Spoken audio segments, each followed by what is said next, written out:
Minsu walked into the bedroom and was surprised to see a package on the bed with the words, "Open Me" written on it. Smiling, she opened the package and pulled out an elegant dress along with a pair of shoes. Inside, she found a note from Sun Jin, instructing her to wear the dress and meet him downstairs. Excited, she quickly walked to the bathroom to get ready. Downstairs, Sun Jin waited in anticipation. As Minsu descended the stairs, he couldn't take his eyes off her, mesmerized by her beauty. Walking towards him, he gently held her hands and complimented her, expressing how stunning she looked. Minsu smiled and thanked him for the dress. Sun Jin then told her he had a surprise and wanted to take her somewhere special. Taking her hand, he led her outside. Sun Jin's car pulled up in a vast park, and as they stepped out, Minsu was stunned by the breathtaking scene before her. Beautiful lights sparkled throughout the park, and red roses were scattered everywhere. Turning to Sun Jin, she asked if he was behind all of this. He nodded and then took out a sleeping mask, playfully telling her he had another surprise. Placing the mask over her eyes, he took her hand and guided her deeper into the park. Once they arrived at their destination, he asked if she was ready. Smiling, Minsu said yes. Sun Jin moved closer, gently removed the mask, and urged her to open her eyes. As she slowly took in her surroundings, she gasped in shock. A brand new car stood before her, not just any car, but her dream car. Turning to Sun Jin, she asked what was going on. Holding her hands, he told her she was the most beautiful and amazing woman he had ever met, deserving of the world and everything precious in it. The car was hers, but he added that even a car wasn't enough to express how much she meant to him. Overwhelmed with emotion, Minsu ran to the car, admiring it in disbelief. Looking back at Sun Jin, she excitedly asked how he knew it was her favorite car. Smiling, he told her that he knew her better than anyone. As she eagerly explored the car, Sun Jin stood back, watching her with pure joy. He silently vowed to always take care of her and make her the happiest woman.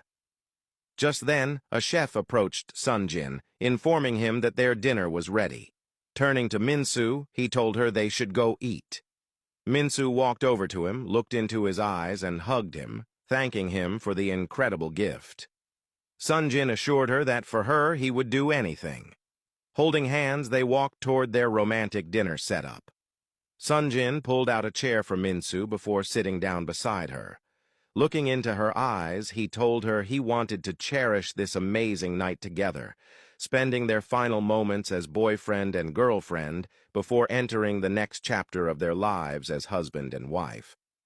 Minsu gazed at him, realizing just how lucky she was to have him in her life. Sun Jin opened a bottle of champagne, pouring them both a glass, and together they toasted to a bright future as husband and wife. As they enjoyed their dinner, Sun Jin's phone rang. It was Woobin. Answering the call, Sun Jin listened as Woobin asked if he could make it to the restaurant. Sun Jin explained that he had planned an important date with Minsu and couldn't attend, asking Woobin to go in his place. Woobin agreed and wished him an enjoyable evening before hanging up. That same night, Woobin arrived at the restaurant. As he stepped out of his car, he noticed Kim's father leaving the building. Curious, he walked up to him and greeted him, commenting that it was unusual to see him at such a lively place filled with young people. Kim's father, unfazed, simply replied that he goes wherever the food is good before walking away. Sensing something off, Woobin entered the restaurant and requested to see the security guard. As he stepped into the security office, he noticed the guard hastily hiding some money.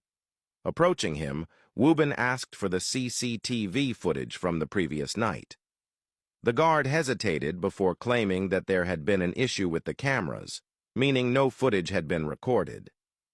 Woobin chuckled, making it clear that he wasn't fooled. He knew someone had paid the guard to erase the footage.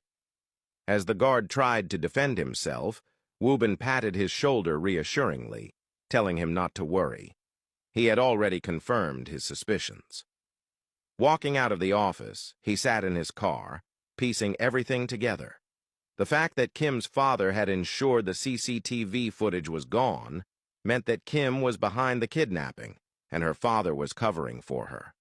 With this realization, he drove off.